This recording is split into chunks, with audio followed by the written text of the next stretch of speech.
Propuestas de políticas públicas para el mediano y largo plazo.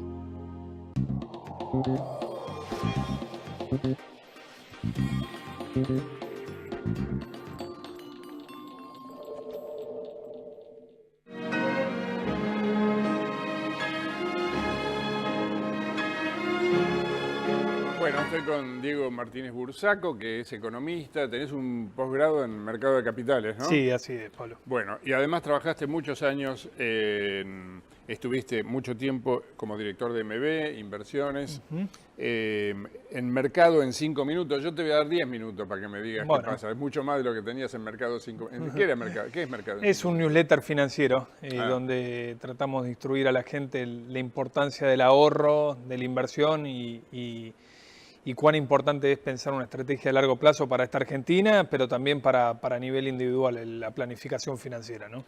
Bueno, déjame empezar por lo más impactante, lo que más se habla en la Argentina en este momento y lo que además tiene un rebote enorme sobre la política, que son las corridas cambiarias. ¿Por qué se producen las corridas cambiarias? Porque el problema de las corridas cambiarias es el por qué todos los días salen todos los economistas a explicarnos y nos dan muchas explicaciones, pero después de que se produjeron, ¿no? Que la Argentina es vulnerable, que yo qué. Pero nunca te dicen antes, bueno, la corrida cambiaria en la Argentina se produce por tal cosa, de modo que el riesgo de que haya otra corrida cambiaria este año es tal. Ok.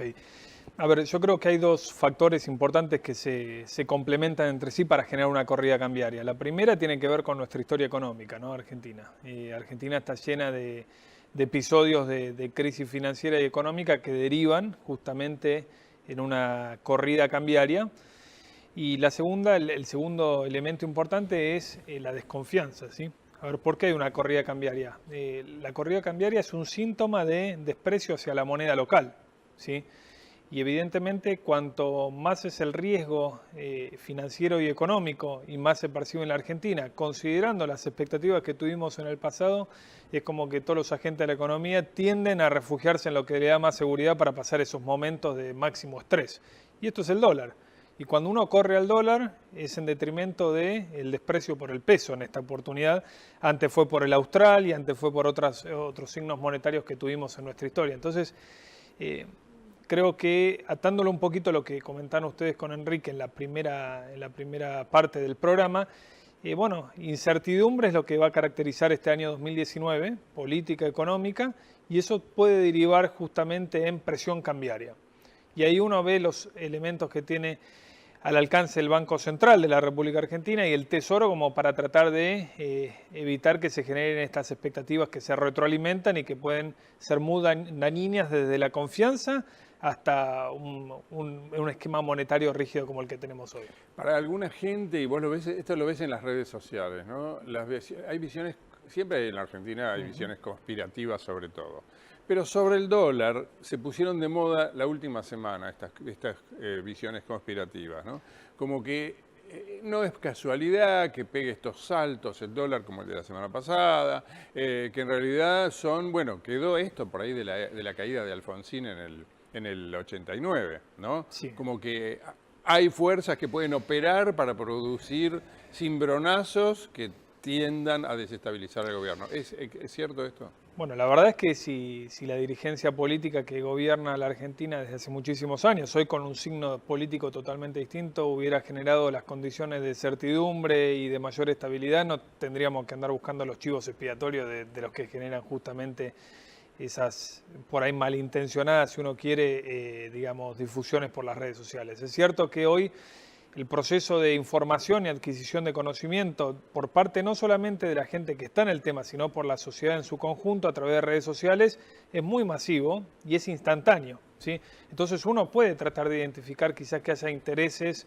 que van en diversos sentidos y que por ahí uno de ellos podríamos considerarlo que tiende a debilitar al poder de turno, digamos, sobre todo en este año de elecciones y elecciones tan reñidas.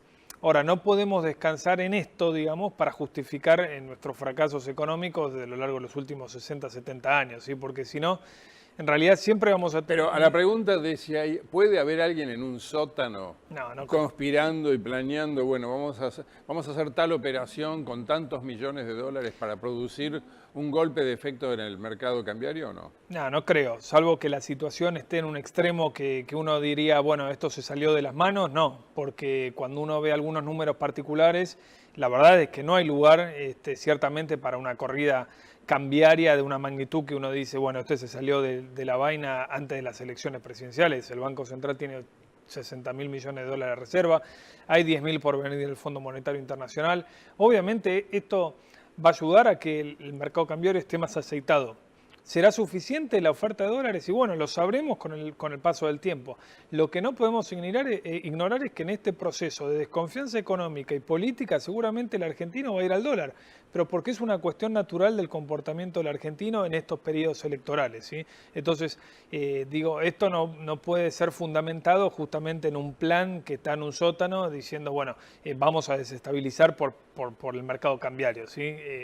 Hay que ver la historia, y la historia muestra precisamente que el argentino se siente seguro teniendo dólares en el bolsillo cuando están las elecciones, sobre todo con un final tan abierto y con dos modelos de países muy ambiguos, ¿no? Muy opuestos, que se están, tratando de disputar los próximos 4 años. Así que me parece lógico el comportamiento del ahorrista o del inversor argentino. Hay dos cosas que el gobierno no está logrando controlar.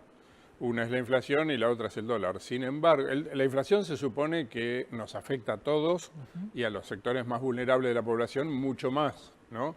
Pero en ese sentido bastante democrática la inflación, porque en broma todo el mundo. En cambio el dólar, existe la idea de que no, de que el dólar está más focalizado en determinados sectores de la economía. Sin embargo es al revés en la política. La política se siente afectada hoy por cualquier movimiento del dólar, al punto que no hay hoy un analista serio político en la Argentina que no te diga que si el dólar se le va de las manos a Macri, pierde las elecciones seguras. Bueno, es un buen punto. Yo creo que los argentinos hemos incorporado la inflación como algo natural de nuestro flagelo estructural, ¿no? Entonces no nos alarmamos por ver cifras de inflación que en el mundo actual, llaman realmente la atención. Saquemos el caso de Venezuela, el resto, convive con una inflación en mercados emergentes en torno al 5, 6, 7% anual. En cambio, con el dólar tenemos esa paranoia los argentinos y la clase política sabe de esto y sabe que al votante le afecta mucho más el dólar que la inflación. Ahora, ¿por qué sube el dólar? Porque hay inflación. Es decir, el dólar es una reacción o es una consecuencia del nivel de inflación. Lo que hace el dólar al subir es quizás acelerar una nueva ronda de inflación. Entonces lo que tenemos que tratar de hacer el esfuerzo es en controlar la inflación y generar condiciones para que no haya inflación. Esto se hace con políticas de largo plazo, estimulando la competencia en mercados sensibles a lo que es la canasta básica, por ejemplo, pero también dando reglas de juego claras, ¿sí? Para que llegue la inversión, y la única forma de controlar la inflación en el mediano plazo es con más inversión, ¿sí? Hasta que no lo entendamos, sobre todo la dirigencia política argentina, que discute siempre cuestiones coyunturales, cuestiones del día a día, la inversión es algo que se construye de mediano y largo plazo y que va, a tener repercusión a 5 o 10 años vista. Lo que pasa es que los tiempos de la política son muy distintos a los tiempos de la economía de mediano plazo. Entonces, ¿y hoy quién está invirtiendo en la Argentina? Nadie. Absolutamente nadie. Y son inversiones de reposición. El caso más exitoso quizás de inversión en la Argentina, que es un modelo para replicar, es lo que se generó con todo lo que es energía y petróleo, pero justamente porque el gobierno ahí tenía bien en claro que tenía que dar los incentivos necesarios para que lleguen inversiones.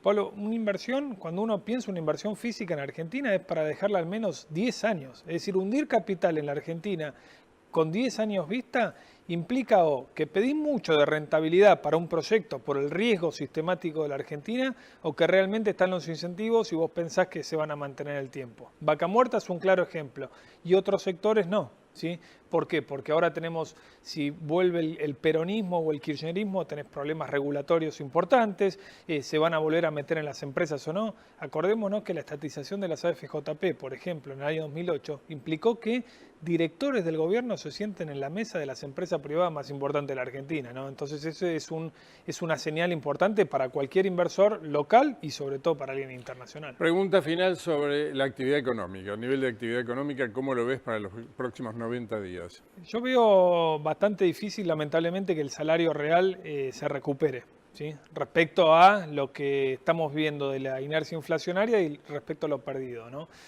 Creo que por el lado del campo, obviamente es una redundancia, pero vamos a tener buenas, digamos, bases comparables y eso va a generar un efecto derrame quizás acotado. No vamos a llegar a las elecciones con una economía y un bolsillo mejorado, entonces los argentinos seguramente vamos a tener que ver de decidir entre la situación económica personal o los avances institucionales que hizo este gobierno. Y así un poco está el quid de la cuestión para ver si seguimos votando, obviamente, con el corto plazo en nuestro bolsillo o intentamos dar una señal de que queremos un país mucho mejor en el mediano plazo. Eso en el supuesto de que en el mediano y largo plazo el gobierno esté haciendo las cosas bien. Bueno, vos dijiste, lo elogiaste en el tema vaca muerta. Sí.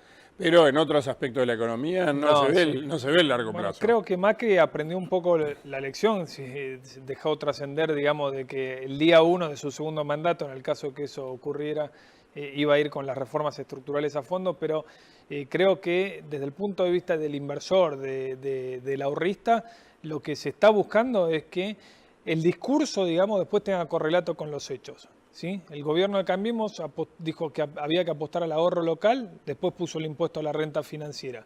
Dijo que había que bajar la presión impositiva, después no subió la presión impositiva. Entonces, tiene que haber cierto sentido común entre lo que se dice y lo que se hace, sobre todo porque hay una palabra clave en economía que es expectativas. Y si lo que se dice y lo que se hace van de dirección opuesta, las expectativas se deterioran y no hay plan económico que pueda funcionar. Coherencia entre lo que se dice y lo que se hace. Bueno, sí, importante. Diego Martínez Bursaco, muchas gracias. Gracias, Pablo. Nos reencontramos el próximo lunes a la misma hora y ahí, además de Enrique, ya va a estar Humberto. Muchas gracias, hasta el lunes.